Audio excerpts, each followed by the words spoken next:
Hi, and welcome to Form Now. We are in Meet the Professors. I am Taylor Kemp, the Form Platform Manager, and with me is Professor Lucas Pollice. Professor Pollice, welcome. Great, it's good to be here. Professor Pollice, you are a professor of theology and catechetics, which I'll have you explain, and then you are also the director of our MA in leadership for the New Evangelization. So I thought a good place, let's start with, how long have you been teaching at the Augustine Institute? When did you come here? So I came to the Augustine Institute in 2012. Okay. And I originally came here. I don't know if some of you who are informed are familiar with the Symbolon program, the Catholic Faith Explained. So I was brought on to help Dr. Edward Shree develop that whole program, develop training around that program, and that kind of turned into me helping with a lot of the other programs you're probably familiar with on Form, like Beloved and Reborn and Presence and those kinds of programs. And then in 2014, when we created the MA in Leadership for the New Evangelization degree program, they asked me to teach a couple courses. So I've been teaching those courses since 2014, and then I believe it was in 2018 I took over as director of the leadership program here. So, backtracking, so 2012 was your first involvement, and it was with Symbolon. How did that come about? How did you get involved with Symbolon and Dr. Shree? No, that's a great question. So I currently back. And that time I was director of catechesis for the Diocese of Fort Worth. Okay. And I've had an extensive experience working with adult faith formation, particularly with RCIA, both at the parish level and then at the diocesan level. And so they kind of did a national search for some different consultants to help them with Symbolon, because Symbolon really was originally to be an RCIA program or to be used in the RCIA process. Yeah. And they gave me a call and was like, hey, we heard you do a lot of work with RCIA. Would you like to come up to Denver and do some consultant work for us, which I was Weather's great. better I'm from here. I was living in Texas at the time. I'm from here. So I'm like, I'd love to come to Denver. I'd heard of the Augustine Institute, and I had met Dr. Gray. And so, I came up and started initially doing some consulting work. And then that kind of one thing led to another. And then I was brought on board here to help with all that. Yeah. Okay. So in 2012, you come to consult on Symbolon. And then after that is finished, then do you go back to Fort Worth? No. Okay. So as soon as I got here, I was all about working on Symbolon, but then immediately we started working on, again, all those other programs. Okay, like so Beloved, you went right into that. Reborn. So I was helping with all of those programs. And then we had this great idea, this thing called form.org. Yeah. And so then I did a lot of work and a lot of help with getting Formed launched. Yes. And then when we launched Formed, I was actually the first director of Formed implementation. So then for a couple of years, I did a lot of work with just helping get Formed out, doing a lot of diocesan trainings around Formed, and then that's when I went full-time into the graduate school. Yeah. So I've worn a lot of different hats. Yeah. And what a loss it was to Form that the graduate school stole you. But okay, so then what brought about because it was 2018 you said, then you came on to teach in a more full-time capacity. What brought about that change? Was that something you were interested in looking for? Was that something that the Augustine Institute you felt a particular need? Well, Jim Beckman, who's now at the Archdiocese of Oklahoma City, he was the original director of the MA in Leadership program and did a great job getting us started on that. And I was teaching those two classes while Jim was teaching or was directing the program. So then when Jim moved off to the Archdiocese, they asked me to step up into that role of leading the leadership program. Awesome. Okay, so tell us a little bit about the leadership program, and maybe how it differs, because at the Augustine Institute we have two MA programs. We have the MA in Theology, that was the degree that I had, and then we have the MA in Leadership, which you were the director of. So what are some of the differences, and then we can go a little bit more specifically about the MA in Leadership. That's a great question. So the MA Leadership program, it's very similar to the MA in Theology in that the students take almost all the same theology courses as you would in the MA Leadership and the MA in Theology. But really, the MA Leadership program is designed for students who are either preparing for or are currently in some sort of lay ecclesial leadership or lay ecclesial service. So, a DRE, a youth minister, a Catholic school teacher, involved in an apostolate. And what I love about this MA Leadership program is it gives them not only outstanding theological and intellectual formation, but we also really focus on spiritual formation because there's a mature spirituality that is necessary to do leadership in the church today. That's just a reality. That is a reality. You have to have that probably kind of, in every age, but exactly. definitely But present. it's a here. unique spirituality, I guess maybe I should say. So we focus on that. We also focus on pastoral and catechetical formation. So catechesis is handing on the faith, teaching the faith. So, and especially in this time of the new evangelization, as John Paul II talks about, new order, new methods, new expressions. What does that look like? And handing on the faith. Pastoral formation is how do we help people live according to the teachings of the church, and how do we address specific pastoral issues that you're going to run in with people out there, because it's not a matter of if or when you're at a parish that you're going to run into people who have specific pastoral issues. So how do we accompany those people, work with those people? And then lastly, just practical human formation, writing skills, communication skills. How do you effectively work for a pastor? How do you work with parishioners? So they get all of that great theological formation, but then a lot of this really awesome practical formation that's very, very necessary. And so that's why I love running the program. I love teaching, because I bring all of my experience of 20 plus years of being in a parish, being at a diocese, teaching in a Catholic school to bear to help people go out and really make a difference in the church in this time of the new evangelization. Yeah, and that's just that's a goal, and I would say the particular charism of ours is to offer just a people to the church who can help form and guide and just be instruments of grace for people. And when I think about the MA in leadership too, I just like that you highlight that it is very similar in its theological education, and then differentiated by many things. But one is really the how do you do this, and some of the practical steps. And whenever I think of the MA in leadership, you guys do a lot of seminars. Like you really get into let's share ideas about how would you go about doing this. Okay, well then what about this, and how do you take this into account? And I think that is whenever we are interacting with our leadership students, and we have many of them who are student workers, they just they love to get in there, and and they want to see where the things that are going well, and how can we keep all of these things going. Which is great. I wanted to ask too, there are some hopes around here that the MA in leadership is expanding. Yes. Potentially, do you want to talk just a little bit about what are some of the hopes, knowing we're not sure exactly how this will go, but what are some of the hopes with that program? Absolutely. So right now, the MA leadership is an on-campus only program, but I've been advocating for many years, ever since I took over the MA in leadership degree program. My hope is to just make it a distance program as well. And the reason why is there's a lot of folks out there who are DREs, youth ministers, working in dioceses, working in apostolates, etc., that need this kind of unique formation, right? And want it. And we have a lot of inquiries of people from across the country that say, I want to do MA leadership. Well, it's an on-campus only. Well, they can't uproot, move to Denver for 2 years, etc. So we are in the process, hopefully, in the next year or two of offering MA leaderships in a distance format. And I'm really, really excited about it. And, part of the MA leadership is a practicum experience where students are doing work at a parish or an apostolate. Well, we can leverage a practicum experience or a ministry project kind of thing, even with people who are in full-time or part-time ministry out there. So, and I think that's just going to be super fruitful. So I'm really excited about this expanding. And, I'm even hoping for diocesan partnerships where we can work with dioceses and offer this to a lot of their leaders in a diocese, and the diocese can kind of serve in a mentoring role. So something I'm really excited about. Yeah, us too. So we will stay tuned on that. Right. So I want to talk about some of the classes that you teach. Sure. So your specialization is particularly in the new evangelization. Yes. Where did that come from? Why is that the line of education that you sought now? Sure. How did you end up that's the passion that you have for teaching? No, absolutely. That's a great question. So again, I've spent 20 plus years, not only here at the Institute, but in the field, diocesan director, parish DRE, Catholic school teacher. And, growing up, I fell in love with St. John Paul II and his pontificate and just the person that he was. Yep.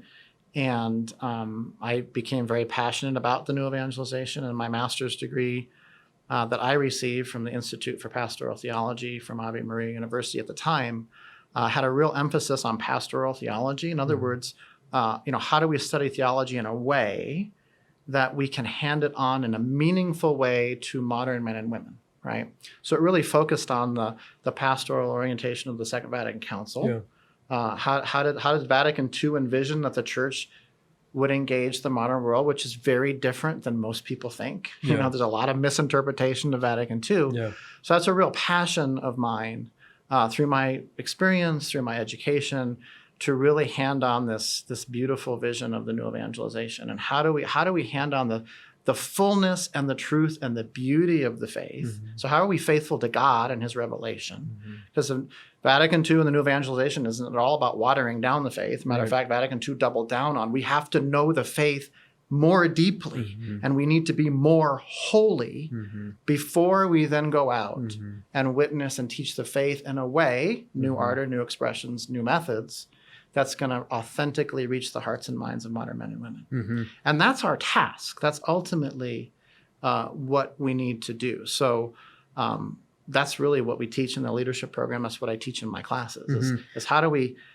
hand on the faith in a way that it's going to be relevant. And I wasn't in the MA in leadership, but one of my favorite classes here was Theology of the New Evangelization, which was with Dr. Bushman, who I think was one of your mentors. He is one of my mentors. And Dr. Herman, and it was one of my favorite courses, and it was all about that. What do the documents really say? What is it really about? And what is the task at hand? What is the task of the church? And I would say that the whole apostolate of the Augustine Institute, but then in a more concentrated way, that the MA in leadership really dives into that. But how can we take the grace from the Second Vatican Council and let that propel our work moving forward, which is I would say that comes through in both programs, but more specifically in a more pointed way in that. Okay, so what are the two courses? You had mentioned them, but what are they in particular, the courses that you teach? So the first course I teach is called Pastoral Care and Ecclesial Life. And so really the first 2/3 of the course is all about what is this pastoral vision of Vatican II for the new evangelization.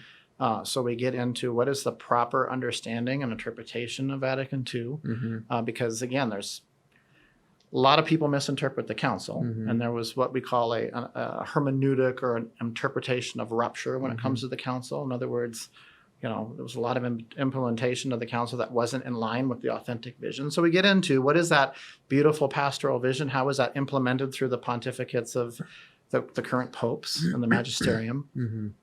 And then how do we apply that vision in the world? How do we go out and teach the faith in a way that's going to, reach the hearts and minds of modern men and women? And then we get into specific pastoral issues that you're going to encounter. Things like, addiction to pornography or other, pastoral, the divorced and the remarried. How do you work with those kinds of people? Cohabitating couples. How do we faithfully work with these couples and bring them to conversion, bring them to Christ with church and charity? And then the last part of the course, we get into the ecclesial life part. We get into just basics of, what does it mean to, lay contemporary leadership in the church, and what does that look like, and how do we work in parishes? How do we practically go about all of that? So that's that course. And then I also teach a catechesis for the new evangelization. And again, catechesis is all about how do we teach the faith? How do we hand it on? And so that course gets into just all of the methods and all of the ways that we go about doing evangelization and catechesis.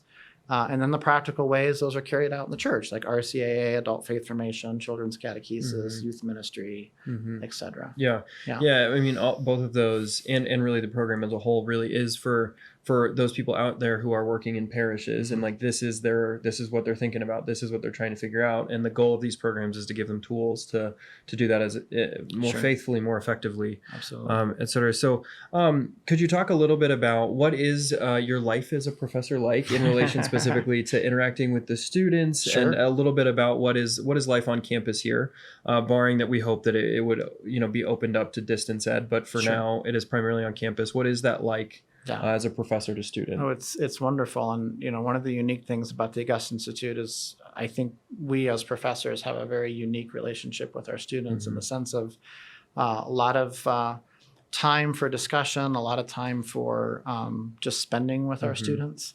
And particularly in the MA leadership program, we have a seminar, 1 hour seminar, which with our leadership students every week. And that's more time for discussion and practical things and guest speakers and those kinds of things, which are great.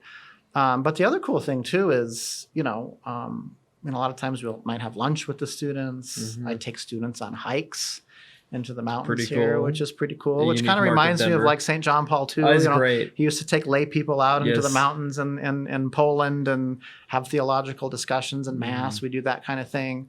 So there's just a lot of good time for that kind of interaction. But even for our distance students, one of the things I love about our distance program is the way that we film the classes, the way that the online platform that we use provides a lot of time for interactions, for questions and answer. I always have a question and answer post in all my classes where questions can be answered, and there can be like a forum around that.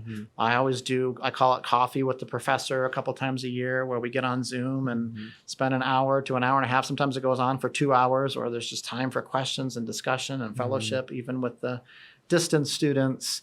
And I am always, one of the things I love is whether they're current students or former students, they'll email me with questions. They're doing RCA, they're doing catechesis, they're working with a youth group. Like, what are resources you recommend? Can you come do a training for my group? I mean, I do a lot of that stuff. I did a parish mission for one of my former students in Canada a couple months ago. I mean, those kind of interactions too are fun. Yeah. Right? Because even though I'm in the classroom, I always still want to be out in the fields. Yeah. And I would say it is a very close-knit community here. And I would attest that as a DE student, which is a very unique thing. That's a very rare thing to be able to create some level of a deeper intimacy that goes beyond simply like I'm watching a lecture, I'm I'm responding there. It's a very living kind of connection. And then on campus, there is a very, very close proximity between professors and students, where it's like there's questions being asked in the hallways. The professors, all the professors here are typically maybe once or twice a year offering different things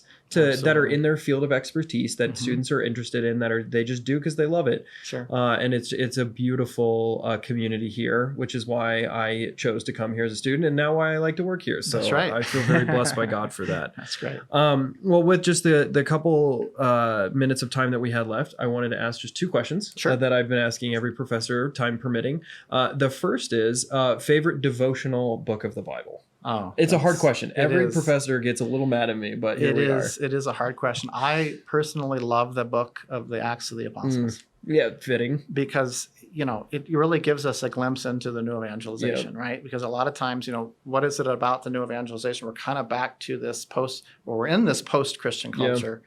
So really it's calling us back to the apostolic age. And Paul and Peter and Barnabas and those guys and even some of the women in the books, and they don't take no for an answer when it comes to proclaiming the faith. I mean, they'll go into a town, they'll preach the faith, they'll get stoned and beat up, and the next day they get up and they go back in. And we need that kind of ardor and that kind of fervor in the new evangelization. So I love Acts. That is great. I love that. All right. And then favorite saint, or maybe just a saint that you turn to on a regular basis for intercession and inspiration. Well, I would say there's 2. One with St. John Paul II. I mean, he's my hero growing up. I mean, I could go on and on.